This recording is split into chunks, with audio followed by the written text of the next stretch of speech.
Iran ആണവായുധ പദ്ധതി പുനരാരംഭിച്ചു. ഈ കാര്യം IAEA സ്ഥിരീകരിക്കുകയും ചെയ്തു. ഇതിനോടനുബന്ധിച്ച് ഇറാന്റെ വിദേശകാര്യമന്ത്രി ഒരു പ്രസ്താവനയും പുറത്തിറക്കി. ആണവ പദ്ധതി ദേശീയ അഭിമാനമാണ്, തീർച്ചയായിട്ടും അത് ഞങ്ങൾ ലക്ഷ്യം കാണിക്കുക തന്നെ ചെയ്യും. ഇതിന് മറുപടിയായിട്ട് IAEA പറഞ്ഞു, ഇറാന്റെ അറിവും ശേഷിയും ഇല്ലാതാക്കാൻ കഴിയില്ല, അവർ ആ പദ്ധതിയുമായിട്ട് മുന്നോട്ട് പോകുന്നുണ്ട് എന്നാണ് ഞങ്ങൾ മനസ്സിലാക്കുന്നത് എന്ന തരത്തിൽ. സമ്പുഷ്ട യുറേനിയം വീണ്ടും നിർമ്മിക്കുകയും ലക്ഷ്യം വരിക്കുകയും ചെയ്യാൻ ഒരുപാട് ദൂരപരിധിയൊന്നും ഇറാനെ സംബന്ധിച്ചിടത്തോളം ഇല്ല. കാര്യപ്രാപ്തിയുള്ള തന്ത്രശാലികളായിരിക്കുന്ന ഈ ശാസ്ത്രജ്ഞന്മാരടക്കമുള്ള ഒരു സംഘം ഇതിനു വേണ്ടി ശ്രമിക്കുന്നുണ്ട്. അവരെ നിയന്ത്രിക്കാനോ ഒതുക്കാനോ സാധിക്കാത്തതാണ് എന്ന തരത്തിലുള്ള റിപ്പോർട്ടും പുറത്തു വന്നു. പിന്നിട്ട ഇറാന്റെ ചരിത്രത്തിലെ ആണവായുധ നിർമ്മിതിയിലേക്ക് അവരെത്തിയതുമായി ബന്ധപ്പെട്ട കാര്യത്തെക്കുറിച്ച് ഹ്രസ്വമായ രീതിയിൽ നമുക്കൊന്ന് പരിശോധിക്കാം. 970 സമാധാന ആവശ്യത്തിന് വേണ്ടി ആണവായുധം സംവിധാനം ഉണ്ടാക്കാൻ വേണ്ടി ഒരു NPT കരാർ പദ്ധതി ഉണ്ടാക്കി. സമാധാന ആവശ്യത്തിന് വേണ്ടിയിട്ട് നമ്മളത് ഉപയോഗിക്കും, അല്ലെങ്കിൽ ഉണ്ടാക്കും, നിർമ്മിക്കാം എന്നുള്ളതും നിരീക്ഷണമോ പരീക്ഷണമോ അതല്ലെങ്കിൽ പരിശോധന നടത്തുന്നത് കൊണ്ട് വിരോധമില്ല എന്നുള്ളതാണ് കരാർ വ്യവസ്ഥയിൽ പറയുന്നത്. ആണവായുധം നിർമ്മിക്കാൻ പാടില്ല എന്ന് പറയും. സമാധാന ആവശ്യത്തിന് വേണ്ടി ആണവോർജ്ജവുമായിട്ട് ബന്ധപ്പെട്ട കാര്യത്തിന് കുഴപ്പമൊന്നുമില്ല, പക്ഷേ ആണവായുധം നിർമ്മിക്കരുത് എന്നായിരുന്നു അന്ന് കരാറുണ്ടാക്കിയത്. 974 ഇസ്ഫഹാനിൽ ആണവ ഗവേഷണ കേന്ദ്രം ഇറാൻ സ്ഥാപിച്ചു. 979 ഇസ്ലാമിക വിപ്ലവം നടന്നു, ആണവ പദ്ധതി നിർത്തിവെച്ചു. 980-88 കാലഘട്ടത്തിൽ ഇറാൻ ഇറാഖ് യുദ്ധം നടന്നു. ആ കാലഘട്ടത്തിൽ ഈ പരിപാടിയുമായിട്ട് മുന്നോട്ട് പോകാൻ ഇറാന് സാധിച്ചിട്ടില്ല. യുദ്ധാനന്തരം റഷ്യ, പാകിസ്ഥാൻ, ചൈന എന്നിവകളിൽ നിന്ന് ആണവായുധത്തിൻ്റെ സാങ്കേതിക വിദ്യ ഇറാൻ കൈവശപ്പെടുത്തി. ഏത് തരത്തിലാണ് എന്നൊന്നും വ്യക്തമായിട്ടില്ല. അത് പിന്നെ രാജ്യരഹസ്യം എന്ന നിലക്ക് നിലനിൽക്കുകയും ചെയ്യും. 1990 ബുഷർ ആണവ നിലയം സ്ഥാപിക്കാൻ വേണ്ടി റഷ്യ സഹായിച്ചു, അല്ലെങ്കിൽ റഷ്യയുടെ സഹായത്തോടു കൂടി ആ നിർമ്മിതി ആരംഭിച്ചു. 2002 നതൻസ്, അറാഖ് എന്നിവിടങ്ങളിലും 2009 ഫോർദോ എന്ന സ്ഥലത്തും അല്ലെങ്കിൽ ഫോർദോ ആണവ നിലയ കേന്ദ്രവുമായിട്ട് ബന്ധപ്പെട്ട കാര്യം വെളിപ്പെട്ടു. എന്ന് വെച്ചാൽ അവിടെ ഓൾറെഡി ഉണ്ടായിരുന്നു. പിന്നീട് ഒരു അന്വേഷണ സംഘത്തിൻ്റെ മറ്റോ രീതിയിൽ ഈ മേഖലയിൽ ഉണ്ട് എന്നുള്ളത് അമേരിക്കയാണ് സ്ഥിരപ്പെടുത്തുന്നത്. മേൽ പ്രഖ്യാപിക്കപ്പെട്ടതിന് വ്യത്യസ്തമായി ചില പ്രദേശങ്ങളിൽ കൂടി രഹസ്യമായ രീതിയിൽ ആണവ റിയാക്ടറുമായിട്ട് ബന്ധപ്പെട്ട സംവിധാന കാര്യങ്ങളെല്ലാം ഇറാൻ ഉണ്ടാക്കിയിട്ടുണ്ട് എന്ന് വെളിപ്പെട്ടു. 2010 സ്റ്റെക്സ്നെറ്റ് എന്ന് പറയുന്ന ഒരു സൈനിക ആക്രമണം ഈ ആണവ കേന്ദ്രത്തിന് നേരെ നടന്നു. അങ്ങനെ അവരുടെ പ്രവർത്തന രീതി ഒരുപാട് പിറകോട്ട് പോയി. അത് കണ്ടെത്താൻ വേണ്ടിയിട്ട് ഇറാന് വല്ലാത്ത ശ്രമം നടത്തേണ്ടി വന്നു. 2013-15 യൂറോപ്യൻ യൂണിയനും അമേരിക്കയും ചേർന്നുകൊണ്ട് P5+1 എന്ന് പറയുന്ന സംഘം, അതായത് ആ രാജ്യങ്ങൾ ചേർന്നുകൊണ്ട് 6 രാജ്യങ്ങൾ സംയുക്തമായി ചേർന്നുകൊണ്ട് ഒരു ആണവായുധ കരാർ വ്യവസ്ഥ ഇറാനുമായിട്ട് ഉണ്ടാക്കുന്നു. 2015 ആ കരാർ ഒപ്പുവെക്കുന്നു. IAEA കർശന പരിശോധന നടത്തുന്നു. ആണവ പരീക്ഷണം നിയന്ത്രിക്കാൻ വേണ്ടി ചില വ്യവസ്ഥകൾ കൊണ്ടുവരുന്നു. ഇറാൻ അത് പൂർണ്ണമായിട്ട് അംഗീകരിക്കുന്നു.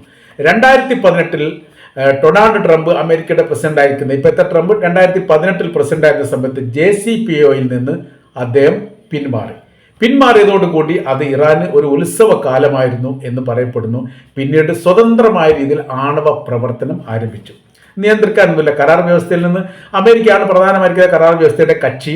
അയാൾ തന്നെ പിന്മാറിയതോടുകൂടി പിന്നെ ഇറാനെ സംബന്ധിച്ചിടത്തോളം പ്രശ്നമില്ല. കരാർ വ്യവസ്ഥ ലംഘിച്ചിട്ടില്ല. കരാർ വ്യവസ്ഥയിൽ നിന്ന് കരാർ ഉണ്ടാക്കിയ ആൾ തന്നെ പിന്മാറി എന്ന് ചുരുക്കം. 2019 മുതൽ ആണവായുധം അതിൻ്റെ പ്രവർത്തനം ഗംഭീരമായി അല്ലെങ്കിൽ സജീവമാക്കി അവർ തുടർന്നു. 2020 20% നിർമ്മിച്ചു എന്ന് IAEA സ്ഥിരീകരിച്ചു. 2021 അത് 60%, ഏകദേശം 2025 ആദ്യഘട്ടം എത്തിയപ്പോൾ 90% എന്ന സ്ഥിരീകരണം IAEA നടത്തി. 2022 നെതൻസ്, ഫോർദോ ആണവ റിയാക്ടർ സെൻട്രിഫ്യൂഗുകൾ ആരംഭിക്കുന്ന സമയത്ത് ഇത് പ്രവർത്തനം വളരെ വേഗത്തിലാക്കാനും വളരെ പെട്ടെന്ന് തന്നെ നിർമ്മിതികൾ ഉണ്ടാക്കാനും വേണ്ടി സാധിക്കും. അത് 2022 തന്നെ തുടങ്ങിയിട്ടുണ്ട്. ചിലതൊക്കെ പിന്നീട് പല ഘട്ടങ്ങളിലായി IAEA അല്ലെങ്കിൽ അമേരിക്കയുടെ രഹസ്യ ഏജൻസിയോ ഒക്കെ വെളിപ്പെടുത്തുന്നത്. എല്ലാ കാര്യങ്ങളൊന്നും ഇറാൻ പുറത്തു വിട്ടിട്ടില്ല. വെളിപ്പെടുത്തലിൻ്റെ അടിസ്ഥാനത്തിലാണ് പിന്നീട് പലതും വന്നത്. 2023 ഒക്ടോബറിൽ ഗാസ യുദ്ധത്തിന് പിന്നാലെ ഇറാന്റെ ആണവ പദ്ധതി രാഷ്ട്രീയമായി ചർച്ച ചെയ്യപ്പെട്ടു. അതിശക്തമായിരിക്കുന്ന ഇടപെടലുകൾ ഗസ വിഷയത്തിൽ ഇറാൻ നടത്തുമ്പോൾ അവർക്ക് പിന്നാമ്പുറം എത്രത്തോളം ബലമുള്ള സൈനിക ശക്തി പ്രവർത്തിക്കുന്നുണ്ട് അല്ലെങ്കിൽ സംവിധാനമുണ്ട് എന്നതിനെക്കുറിച്ചുള്ള ഒരു അന്വേഷണത്തിന്റെ ഭാഗമായിട്ടാണ് ആണവ പദ്ധതിയിൽ ഏറെക്കുറെ ഇറാൻ എത്തിയിരിക്കുന്നു എന്ന് ലോകം തന്നെ സ്ഥിരീകരിക്കുക, അല്ലെങ്കിൽ അമേരിക്ക സ്ഥിരീകരിക്കുന്നത്. 2025 IA റിപ്പോർട്ട് ആണവ പദ്ധതിയിലേക്ക് ഇറാൻ എത്തിയിരിക്കുന്നു, ഇനി ആ പ്രവർത്തനങ്ങൾ തട്ടിക്കൂട്ടാൻ വേണ്ടി മാത്രമേ ഉള്ളൂ എന്ന റിപ്പോർട്ട് അവതരിപ്പിക്കുന്നു.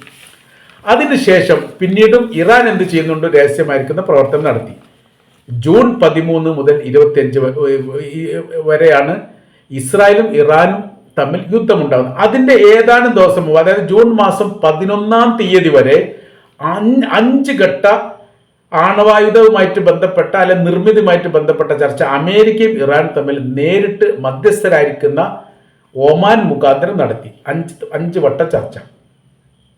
5 വട്ട ചർച്ചയിൽ 3 ഒമാനിൽ വെച്ചും 2 ഇറ്റലിയിൽ വെച്ചിട്ടുമാണ് നടന്നത്.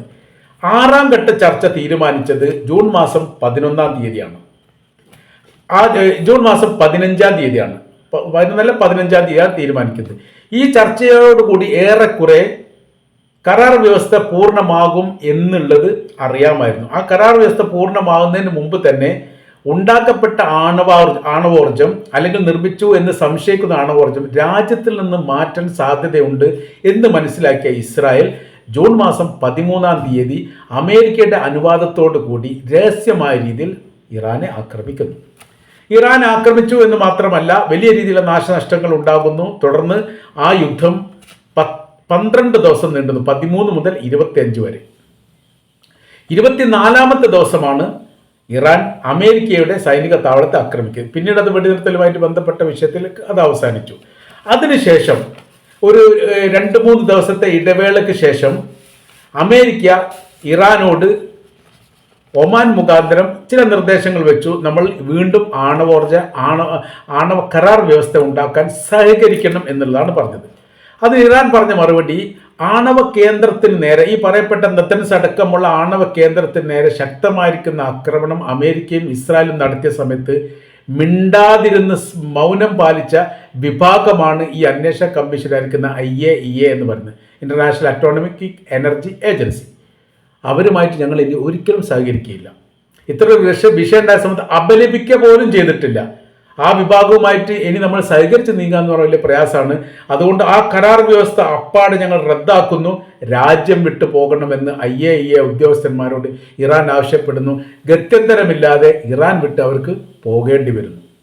തൊട്ടടുത്ത ഘട്ടത്തിൽ വീണ്ടും ഈ വിഷയത്തെക്കുറിച്ച് സംസാരിക്കാനുള്ളൊരു അവസരം നൽകണമെന്ന് അമേരിക്ക ആവശ്യപ്പെടുന്നു. സൗദി അറേബ്യ മുഖാന്തരമാണ് ആവശ്യപ്പെട്ടത് എന്നും പറയുന്നു. എന്നാൽ ഒമാൻ തന്നെയാണ് ഇതിൽ മധ്യസ്ഥ വഹിച്ചത് എന്ന് പറയുന്നു. അപ്പോൾ ഇറാൻ പറഞ്ഞിരിക്കുന്ന മറുപടി, റദ്ദായിരിക്കുന്നു, അത് കഴിഞ്ഞിരിക്കുന്നു, അത് അവസാനിച്ചിരിക്കുന്നു, ഞങ്ങൾ ആണവായുധ പ്രവർത്തനം പുനരാരംഭിക്കുകയാണ്. അതിൽ ഏത് രാജ്യം ഇടപെട്ടാലും ഏത് തരത്തിൽ ഇടപെട്ടാലും ഞങ്ങളെ സംബന്ധിച്ചിടത്തോളം അത് വിഷയമില്ല. അത് ഇറാന്റെ അഭിമാന പ്രശ്നമാണ്. ആണവ പദ്ധതി ദേശീയ അഭിമാനമാണ്. അത് ഞങ്ങൾ തുടങ്ങുകയും പൂർത്തീകരിക്കുകയും ലക്ഷ്യം കാണുകയും ചെയ്യും. ഈ പദ്ധതിയെ തകർക്കാനോ അല്ലെങ്കിൽ ഇല്ലാതാക്കാനോ ശ്രമിച്ചാൽ വലിയ രീതിയിലുള്ള ദുരന്തം നേരിടേണ്ടി വരും എന്നൊരു മുന്നറിയിപ്പ് മധ്യസ്ഥരോട് പറഞ്ഞതായിരിക്കുന്ന വിവരമാണ് പുറത്തു വന്നത്. എന്നാൽ അത് നേരിട്ട് കൊണ്ട് തന്നെ അമേരിക്കയുടെ ഏജൻസിയോട് പറഞ്ഞിട്ടുണ്ട് എന്ന റിപ്പോർട്ട് കാണാൻ വേണ്ടി സാധിക്കുന്നു. ഇപ്പോഴത്തെ നിലവിലെ സാഹചര്യം എന്ന് പറഞ്ഞാൽ ഇറാൻ ഏറെക്കുറെ ആണവ പദ്ധതി പൂർത്തീകരിച്ചിട്ടുണ്ട് എന്നതാണ് മനസ്സിലാക്കാൻ വേണ്ടി സാധിക്കുന്നത്.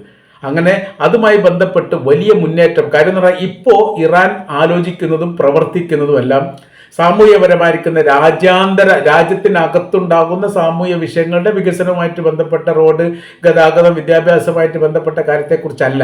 അതിന് പ്രത്യേകമായിരിക്കുന്ന ഒരു സമിതിയെ വെച്ചുകൊണ്ട് അവരാണത് നിയന്ത്രിക്കുന്നത്. രാജ്യം ഇപ്പോൾ രാജ്യത്തിൻ്റെ അകത്തുണ്ടാകുന്ന ആഭ്യന്തരപരമായിരിക്കുന്ന വിഷയങ്ങളെ ഒതുക്കാനും ഈ ഇസ്രായേലിൻ്റെ ചാരന്മാരെ കണ്ടുപിടിക്കാനും പ്രതിരോധവുമായി ബന്ധപ്പെട്ട സംവിധാനങ്ങൾ ശക്തമാക്കാനും അതോടൊപ്പം തന്നെ ആണവായുധവുമായിട്ട് ബന്ധപ്പെട്ട പ്രവൃത്തി പൂർത്തീകരിക്കാനുള്ള വലിയ ശ്രമമാണ് യഥാർത്ഥത്തിൽ ഇറാൻ നടത്തുന്നത്. അതിൻ്റെ പ്രഖ്യാപനം തന്നെ ഇറാന്റെ വിദേശകാര്യമന്ത്രി അബ്ബാസ് അറാഞ്ചി ഏതാനും ദിവസങ്ങൾക്ക് മുമ്പ് തന്നെ പ്രസ്താവിച്ചിട്ടുണ്ട്. ഞങ്ങൾ ലക്ഷ്യത്തിലെത്തിയിരിക്കുന്നു, അല്ലെങ്കിൽ എത്തിക്കൊണ്ടിരിക്കുകയാണ്. ഇനി വല്ലാതൊന്നും വൈകേണ്ട ആവശ്യമില്ല, പൂർത്തീകരിക്കും എന്ന കാര്യത്തിൽ സംശയമില്ല. ആണവ പദ്ധതി എന്നുള്ളത് ഇറാനെ സംബന്ധിച്ചിടത്തോളം ഇറാന്റെ ദേശീയ അഭിമാനമാണ് എന്ന് പറഞ്ഞുകൊണ്ടാണ് അദ്ദേഹം ആ സന്ദേശം അവസാനിപ്പിക്കുന്നത്.